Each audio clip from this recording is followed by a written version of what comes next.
le International Market i Waikiki ia su fo inga I mea wane ko fingi malanga e tui sila mai ngisi nga o vaenga mata inga o ngia pungu o wai ia ele mata ngo fia fo yo ma set up ma kurang pa pena tina o mai la ba ia ka made inga fo ile ko maka fo ia male su ni me ma o to fine sama ko fo ilang o mai nei ia no on sayonga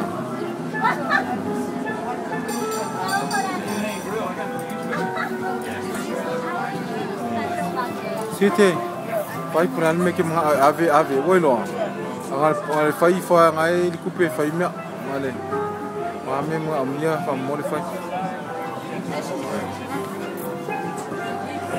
San wait hello eat Faye kala pula ka